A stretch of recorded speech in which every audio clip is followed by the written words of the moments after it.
Hello everyone. Previous classes में मैंने link list में लिंक लिस्ट क्या होता है, लिंक लिस्ट का एडवांटेज डिसएडवांटेज एंड जो भी उसका बेसिक फंडामेंटल्स होता है उसको मैंने कवर किया था, राइट। इंट्रोडक्शन में advantage disadvantage linear continuous and all things, right. तो आज के क्लासेस में मैं ये शो करूंगा कि आप क्लास कैसे क्रिएट कर सकते हैं, नोड कैसे क्रिएट कर सकते हैं एंड इनपुट और आउटपुट इसमें कैसे ले सकते हैं। Okay, so let's start. तो फर्स्ट ऑफ ऑल क्या होता है कि अगर मेरे को लिंक लिस्ट में कोई भी नोड बनाना है तो इसमें क्लास बनाना पड़ता है, राइट। यदि हम सी प्लस प्लस या जावा में करते हैं तो, या सी में करते हैं तो हम एक स्ट्रक्चर भी बना सकते हैं, लेकिन मैं यहाँ पे क्लास के थ्रू जाऊंगा। तो क्लास क्यों बनाना पड़ता है मैं थोड़ी यहाँ पे बता रहा हूँ। तो क्लास इसलिए बनाना पड़ता है कि जैसे एरे के अंदर क्या होता था कि ए मेमोरी लोकेशन जो होता है इसका कंटिन्यूअस होता था, राइट।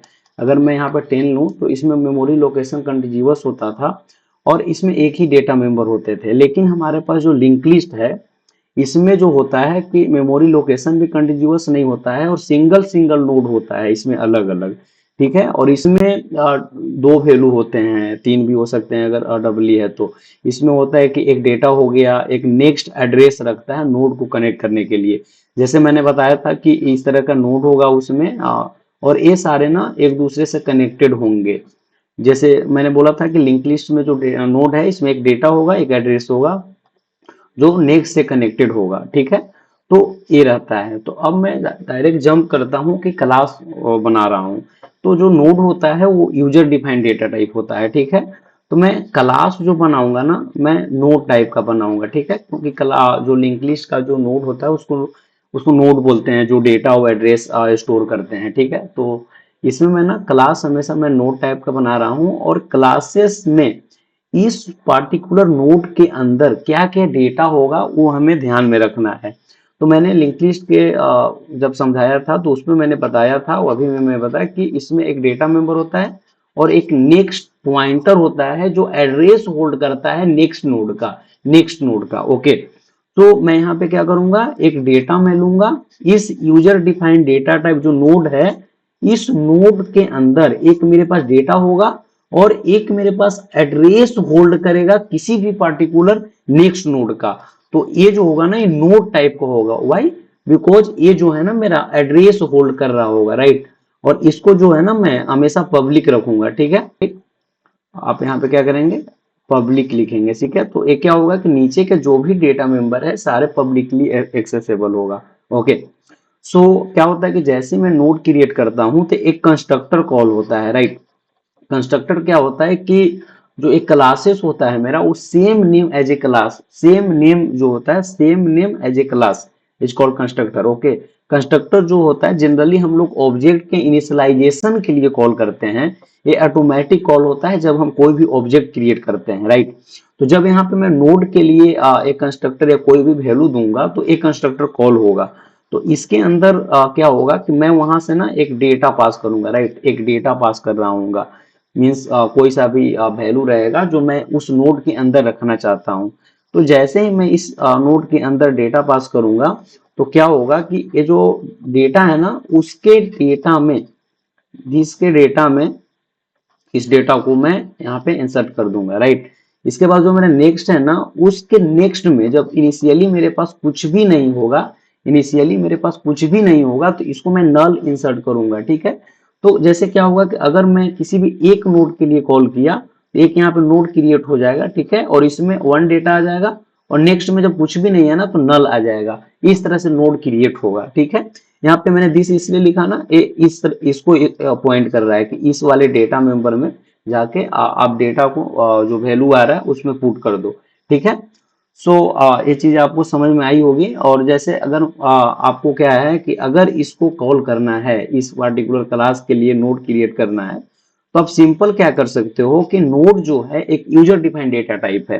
तो आप पहले डेटा टाइप लिखते हो, अगर आप बुक्स पढ़े होगे तो देखे होगे कि क्लास नाम, क्लास का जो नेम है उसको पहले लिखते हैं। तो मैं क्या लिख रहा हूँ, नोड स्टार N1। मैं एक N1 नाम का, एक N1 जो है यहाँ पे मैं एक N1 नाम का मैं नोड क्रिएट कर रहा हूँ, ठीक है।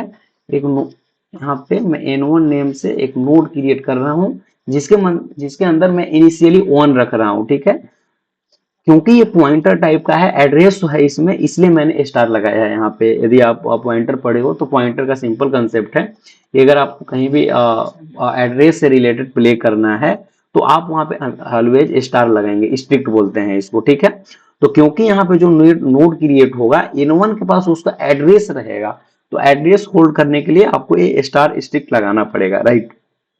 उसी तरह से अगर मान लो कि अगर आपको और भी नोड क्रिएट करना है तो आप क्या करोगे, node star N2 equals to new node N2। ये एक ऑब्जेक्ट क्रिएट करने का तरीका है। न्यू जो है ये डायनेमिक एक मेमोरी एलोकेशन होता है जो हीप में जाता है।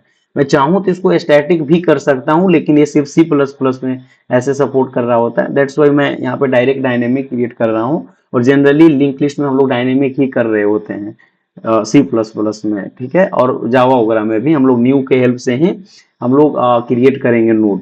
तो जैसे ऑब्जेक्ट अगर आप कहीं भी उप्स में जनरली ऑब्जेक्ट क्रिएट करेंगे, फिर भी आपको इस तरह से न्यू कीवर्ड यूज करना होगा, node star N1 equals to new node. अगर आप डायनेमिक कर रहे हैं तो C++ में इस तरह से, और जावा में कर रहे हैं तो ऑब्वियसली आपको न्यू हमेशा लिखना पड़ता है, ठीक है। तो मैंने क्या लिखा, node star N1 equals to new node 1, node star N2 equals to new node 2। अब इसमें क्या हुआ, दो नोड क्रिएट हो गया मेरे पास, एक N1 क्रिएट हुआ। जैसे ही मैं इसके नोड क्रिएट किया N1, इसका ना कंस्ट्रक्टर कॉल हुआ, ए वाला कंस्ट्रक्टर, जिसके अंदर डेटा में 1 आ गया, और जो सेकेंड में कुछ भी नहीं है ना उसमें नल आ गया। उसके बाद एक और N2 क्रिएट हुआ, राइट, एक N2 क्रिएट हुआ। N2 में क्या हुआ कि हमने 2 डेटा मेंबर आ गया, यहाँ पे कंस्ट्रक्टर कॉल हुआ और इसमें नल चला गया।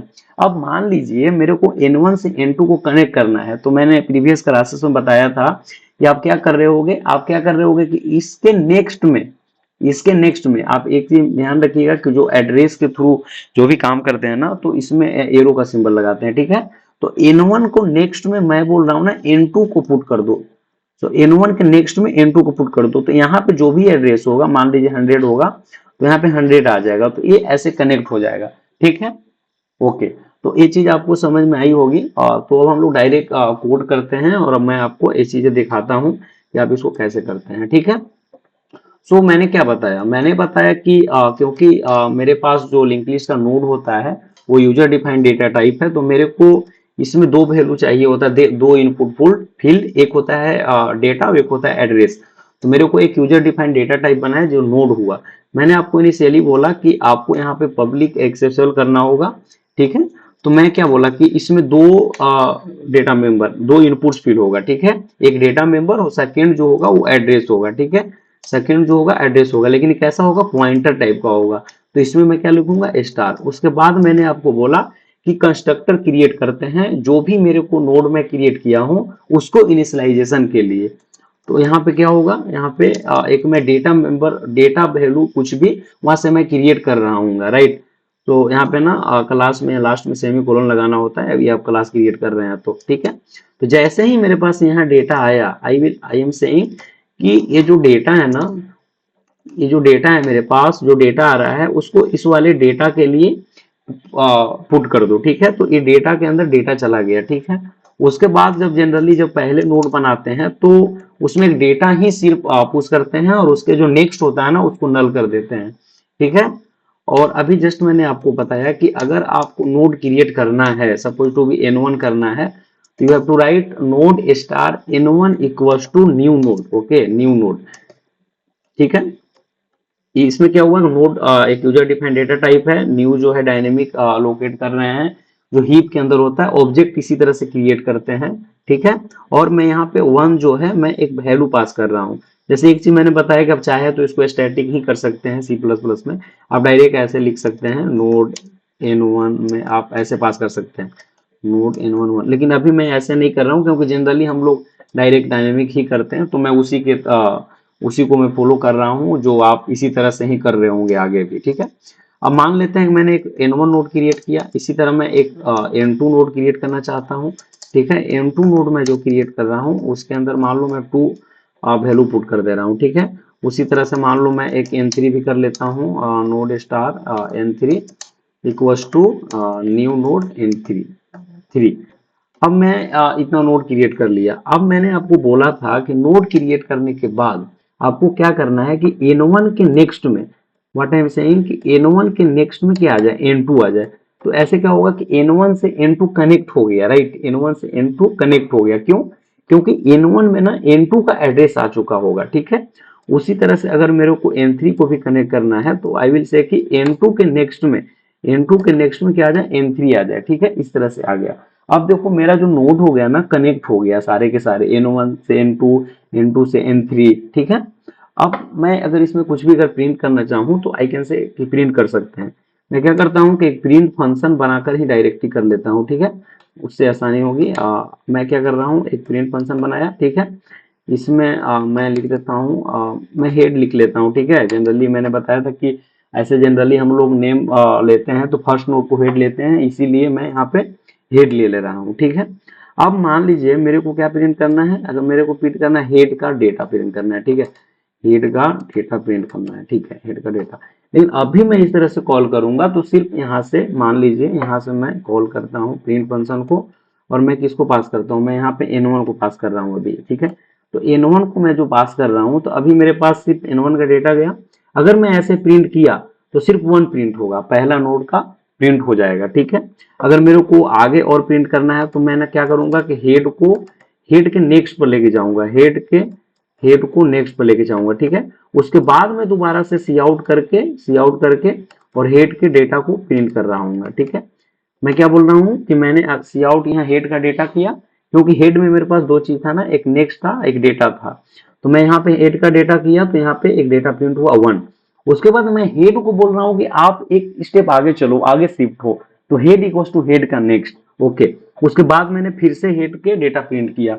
उसी तरह मैं दोबारा से बोल सकता हूँ कि हेड को ना हेड के नेक्स्ट करो और अगेन प्रिंट करो, okay. But this is not correct way. आप क्या करते हो कि आप सिंपली एक लूप रन करते हो, व्हाइल लूप, और बोलते हो कि हेड जब तक नल पे नहीं पहुंच जाए, ओके, हेड जब तक, while head not equal to null, तब तक मैं क्या कर रहा हूं, बोल रहा हूं कि हेड के डेटा को प्रिंट करो, राइट। तब तक मैं बोल रहा हूं कि हेड के डेटा को प्रिंट करो, और मैं बोल रहा हूं कि प्रिंट करने के बाद, इसके तुरंत बाद हेड को हेड के नेक्स्ट पे शिफ्ट करो। व्हाट आई एम सेइंग कि आप जो हेड है ना मेरा, उसको हेड के नेक्स्ट पर शिफ्ट करो, ठीक है, हेड को हेड के नेक्स्ट पे शिफ्ट करो, ओके। सो देखो मैंने यहाँ क्या किया, N1 N2 N3 node create किया, N1 के नेक्स्ट में N2 किया, N2 के नेक्स्ट में N3 किया, और उसके बाद जो मेरा पहला नोड था N1, उसको मैं कॉल कर दिया यहाँ प्रिंट के लिए, आप देखेंगे प्रिंट के लिए कॉल किया। और क्लास का मैंने बताया कि ये यूजर डिफाइंड डेटा टाइप होता है, जो मैं एक नोड नेम से क्रिएट कर रहा हूँ, जिसके अंदर दो इनपुट्स फील्ड हो रहे हैं, एक डेटा और एक नेक्स्ट। नेक्स्ट जो है एड्रेस स्टोर करेगा, दैट्स वाई इसको मैंने पॉइंटर टाइप्स के रखा है, एक कंस्ट्रक्टर है। ये है, मैं इसको एक बार आपको रन करके दिखाता हूँ। अगर आप इसको देखेंगे तो क्या हुआ, 1 2 3 प्रिंट हो गया। मैंने यहाँ पे 1 2 3 इनपुट भी कराया था, ओके। तो मैं यहाँ पे जस्ट एक स्पेस लगा देता हूँ, सो क्लियर दिखेगा। तो यहाँ पे क्या हुआ कि मैंने 1 2 3 प्रिंट हो गया। तो सिंपल है, अगर मेरे को और भी नोड इंसर्ट करना होता, जैसे मान लीजिए कि मेरे को एक और नोड यहाँ पे क्रिएट करना होता N4, ओके। तो N4 में मैं क्या करता, न्यू नोड यहाँ पे क्या कर लेता, 4 कर देता, ओके। एंड यहाँ पे जो मैंने N2 के नेक्स्ट में किया था, उसके बाद मैं ना यहाँ पे N3 के नेक्स्ट में पोस्ट कर दूंगा किसको, N4 को। तो N3 के नेक्स्ट में N4 आ जाएगा, राइट। तो अब मैं यहाँ पे प्रिंट करने जाऊंगा तो क्या प्रिंट होगा, 1 2 3, और उसके बाद 4 प्रिंट होगा। तो इस तरह से लिंक लिस्ट में बेसिक इनपुट लेते हैं। नेक्स्ट जो मैं वीडियो बनाऊंगा उसमें मैं देखूंगा कि आप डायरेक्टली मीन्स एक डायनेमिक में जितना चाहे उतना इनपुट कैसे ले सकते हैं, ओके। और उसके बाद मैं अलग अलग क्वेश्चन बताऊंगा कि पोजीशन पे कैसे इनपुट ले सकते हैं, कैसे डिलीट कर सकते हैं। बाकी फिर उसके बाद जो लिंक लिस्ट का क्वेश्चन होगा उसको मैं करा रहा हूँ। So thank you.